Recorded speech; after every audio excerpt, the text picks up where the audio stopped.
Olá, pessoal! E vamos à última aula da disciplina de fungos. Nessa aula, veremos os clados dos micetozoários e oomycetes, que antes eram considerados fungos, mas que recentemente, com o advento das técnicas moleculares, se comprovou pertencerem a outros grupos. Bem, retornando à filogenia mais atual dos eucariotos, que nós vimos na primeira aula, vemos em vermelho o clado Ophistoconta, o qual os fungos fazem parte, e em verde os clados dos oomycetes e dos micetozoários, antigamente chamados de mixomycetes, que, como mencionei, apenas recentemente ambos foram descobertos como pertencendo então a outros clados. Oomycetes pertencendo então ao clado Straminophila e micetozoários ao clado Amebozoa. E começaremos a aula com justamente o grupo dos micetozoários. Mas o que são micetozoários? Cujo nome popular em inglês é slime molds, e cuja tradução seria literal, lodo e bolor. Primeiro precisamos entender o que são amebas, já que os micetozoários pertencem ao clado Amebozoa. Amebas são organismos de vida livre, em maioria unicelulares, com citoplasma e organelas envoltos por membrana celular. Sua locomoção se dá através dos chamados pseudopódios ou falso-pés, como nós podemos observar nessas duas animações, que são projeções de curta duração do citoplasma que auxiliam o organismo a agarrar a superfície e o impulsionar para frente. Entretanto, também existem, dentre as amebas, espécies com flagelos ao invés de pseudopódios. Olhando a classificação de Amebozoa, de acordo com o trabalho de ADL e colaboradores em 2019, temos, de acordo com esses autores, Amebozoa como um reino, contendo 3 filos: Tubulínea, Discose e Evose. Esse último, então, contendo os micetozoários. No filo, então, Evose, os micetozoários compõem uma das 4 classes, chamada Eumycetozoa, cuja palavra micetozoa do latim significa fungo animal. E essa classe, então, é dividida em 3 ordens: Dictyostelia, Myxogastria e Protosporangida. São estimadas cerca de 700 espécies pertencentes à classe Eumycetozoa, sendo que no Brasil são confirmadas cerca de 158 espécies distribuídas em 11 famílias. Nessa aula, vou lhes apresentar 2 dessas 3 ordens, Dictyostelia e Myxogastria. Mas antes eu vou lhes deixar o link para 2 vídeos do YouTube super interessantes sobre micetozoários, para quem então quiser se aprofundar um pouco mais e entender um pouco mais sobre a ecologia e morfologia desses organismos. A primeira ordem que veremos é Myxogastria, conhecido como os micetozoários plasmodiais. Então, eles foram relatados pela primeira vez em 1729 e atualmente apresentam 14 famílias, 62 gêneros e cerca de 888 espécies. São multinucleados diploides, mas não multicelulares, com membrana, mas sem parede celular. E essa massa amarela, que vocês podem visualizar na imagem que eu fiz aqui no Rio Grande do Sul, na Floresta Nacional de São Francisco de Paula, essa massa trata-se do estágio de alimentação que depois originará um corpo de frutificação. Os micetozoários plasmodiais são massas finas e deslizantes de protoplasma que se movem de forma ameboide e se alimentam de esporos, fungos, bactérias e protozoários que vivem sobre o substrato, através de fagocitose, enquanto ele vai crescendo e se locomovendo pelo ambiente, o que os diferencia dos fungos que, como nós vimos, secretam enzimas e digerem seu alimento extracelularmente ao invés de realizar fagocitose. E se o habitat seca ou não há mais alimento, então esse plasmódio cessa o crescimento e se diferencia em um corpo de frutificação. Vamos ver então com mais detalhes como é o ciclo de vida sexuado dos micetozoários plasmodiais.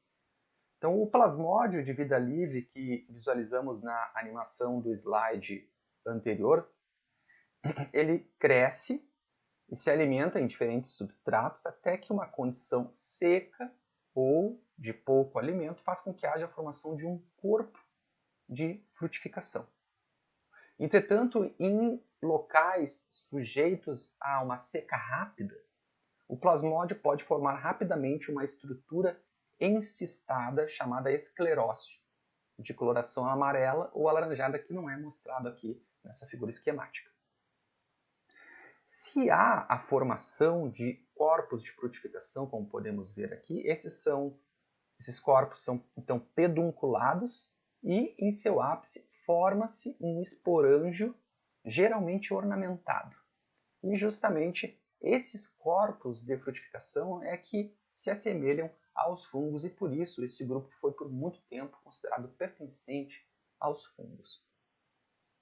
E vejam algumas imagens de esporângios, alguns deles bem ornamentados, e justamente, como eu mencionei, esses corpos de frutificação que levaram então a esses grupos de organismos serem considerados fungos por se assemelharem aos corpos de frutificação de muitas espécies de fungos. Voltando ao ciclo, é no esporângio que serão então produzidos os esporos haploides através de meiose. E esses esporos são chamados de esporos de resistência, com relatos de terem germinado após 60 anos. E em condições favoráveis, esses esporos então germinarão e darão origem ou a células flageladas ou a células ameboides. E vejam que interessante, ambas essas células são haploides e facilmente se convertem em uma forma a outra.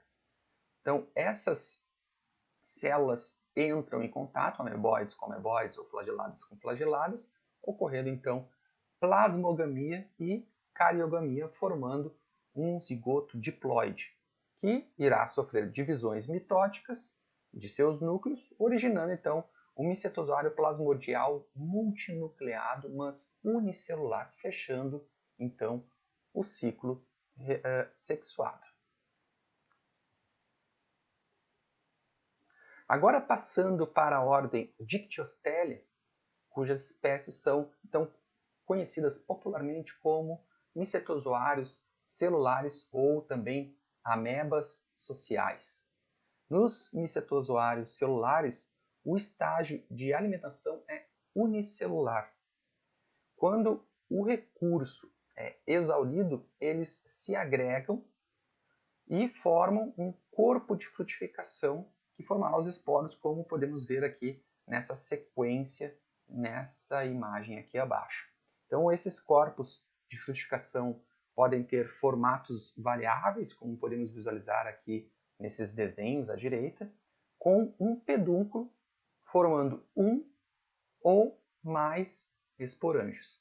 Então, aqui nesse link do YouTube, para quem se interessar, há um vídeo acelerado mostrando a frutificação dessa espécie aqui, Polyspondylum violaceum, que também está aqui nesse desenho esquemático aqui à direita.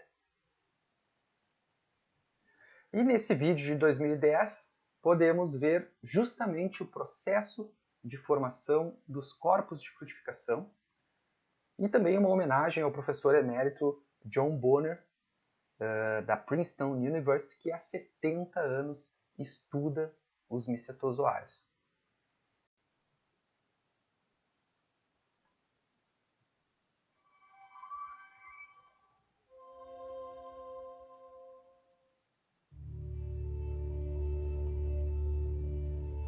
O professor John Bonner filmou esses organismos quando era estudante de graduação.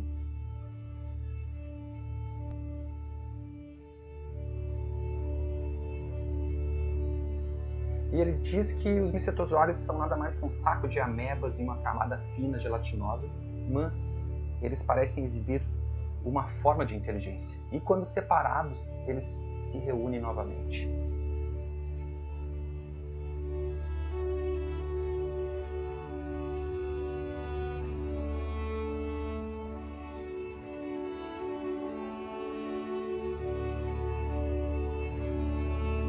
E eles também exibem autossacrifício e eles se juntam e formam um pedúnculo e um corpo de frutificação. E essas células que formam o pedúnculo morrem e as do topo se amontoam em uma bola feita de esporos vivos.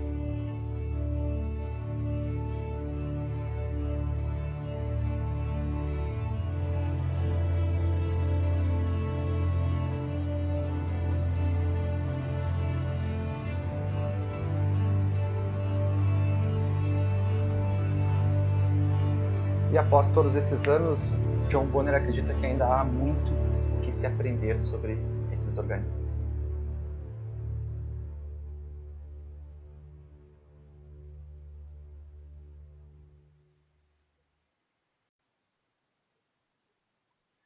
Vamos então ver o ciclo assexuado de Dictyostelium para entender com mais detalhes o que nós vimos no vídeo.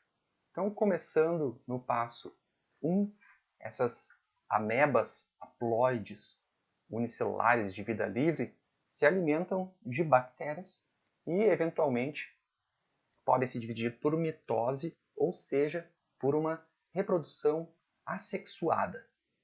Durante o ciclo sexuado, duas amebas haploides se unem, há, portanto, cariogamia e a formação de um zigoto diploide chamado macrocisto. Esse zigoto se alimenta por fagocitose, cresce em tamanho e, após desenvolver uma parede espessa, resistente e rica em celulose, ele sofre meiose seguido de repetidas mitoses, originando então novas amebas haploides, que são então liberadas com o rompimento da parede. Já o ciclo assexuado, ele envolve, através de um sinal ambiental, como por exemplo a falta de alimento, a reunião de milhares de amebas haploides unicelulares que formam um agregado semelhante a uma lesma, chamado de pseudoplasmódio, como podemos ver nessa imagem abaixo. Então esse agregado ele migra por um certo período, ou seja, ele se move no espaço, até que ele para em um determinado ponto e as células começam a formar um corpo de frutificação, como nós vimos no vídeo anterior e como podemos ver, né, nessa figura esquemática a seguir. Então, nesse gráfico tridimensional, ou seja, com 3 eixos, nós podemos ver que ao longo de cerca de 8 horas, as amebas unicelulares elas se reúnem, adquirem esse formato de lesma, ou seja, de pseudoplasmódio, elas migram no espaço e formam então um corpo de frutificação que vai ter um tamanho de mais ou menos 1,2 milímetros e, ao mesmo tempo, atingem o maior grau de diferenciação celular comparado a esse início do agregado células ameboides. Então, esses corpos de frutificação formam em seus ápices esporos de resistência que, em seu interior, contém amebas haploides que serão liberadas em condições ambientais adequadas, finalizando assim o ciclo assexuado. Realmente é um grupo muito interessante. Isso é o que eu tinha para lhes mostrar sobre micetozoários. E agora, na segunda parte da aula, veremos sobre os homicetes. Os homicetes, eles pertencem ao clado dos Stramenópodos. O termo homicetes, ele vem do latim o, significa ovo, e micetes, fungo. E que veremos, durante a explicação do ciclo reprodutivo, a qual estrutura isso se refere. Mas vê-se claramente sua menção aos fungos e, apesar da descoberta recente de não pertencerem ao reino Fungi, ainda permanecem com esse nome fazendo referência aos fungos. Então, os homicetes apresentam cerca de 700 espécies, popularmente conhecidos como mofos aquáticos, ferrugens brancas e também míldios. Eles possuem paredes celulares feitas de celulose ou polímeros semelhantes à celulose, o que faz eles diferirem dos fungos que, como nós vimos, possuem paredes celulares principalmente com quitina. São unicelulares ou filamentosos cenocíticos, muito ramificados, lembrando assim hifas. Além disso, são heterótrofos absortivos, ou seja, eles secretam enzimas que digerem o alimento que é então absorvido, assim como fazem os fungos. A maioria das espécies são sapróbias, mas existem várias espécies parasitas, que nós veremos adiante também. Então, os ditos mofos aquáticos, eles são importantes decompositores de algas e animais mortos em ambientes dulceaquícolas, né, ambientes de água doce, como por exemplo os gêneros Achlea e Saprolenia, mas também existem espécies aquáticas parasitas, por exemplo, parasitando rotíferas e também provocando doenças em peixes. E algumas espécies são sapróbias em ambiente terrestre, mas as ferrugens brancas e os míldios são fitopatógenos em plantas terrestres, com destaques para os gêneros Pythium que causam a doença chamada popularmente de tombamento em várias espécies de plantas, mas também afetam animais, inclusive humanos. O gênero Plasmopara, que provoca o míldio em uvas, e justamente essa infestação em uvas ocasionou no desenvolvimento do primeiro produto químico utilizado no controle de uma doença de planta, em 1882, e o gênero Phytophthora, que eu lhes mostrarei mais adiante nessa aula. Os homicetes se reproduzem sexuada e assexuadamente. Então vamos ver esse exemplo de ciclo de vida de um mofo aquático para entendermos um pouco mais sobre como eles se reproduzem. Então a reprodução assexuada ocorre através de zoósporos móveis diploides, gerados num zoosporângio. E esses zoósporos apresentam dois flagelos desiguais, de tamanhos diferentes, de posição apical, um deles com pelos e o outro liso, o que é uma característica marcante dos estramenófilos. Então, esse zoósporo, ele insista e, em condições ambientais favoráveis, ele germina, formando um chamado zoósporo secundário, apresentando novamente esses dois flagelos, um deles liso e outro com pelos, mas dessa vez com uma posição lateral, ao invés de apical. Dependendo da espécie, esse zoósporo secundário ele pode não estar presente. Então, esse zoósporo secundário, após nadar por um certo tempo, ele insista novamente e, ao germinar, produz então um novo filamento cenocítico diploide, que é chamado de micélio, ou seja, a mesma terminologia dos fungos. Esse micélio, então, ele irá desenvolver as estruturas do ciclo sexuado, que são os zoogônios e os anterídeos. Então, os zoogônios são células grandes onde serão produzidas várias oosferas, enquanto os anterídeos formam-se nas extremidades de outros filamentos do mesmo indivíduo e produzem vários núcleos masculinos.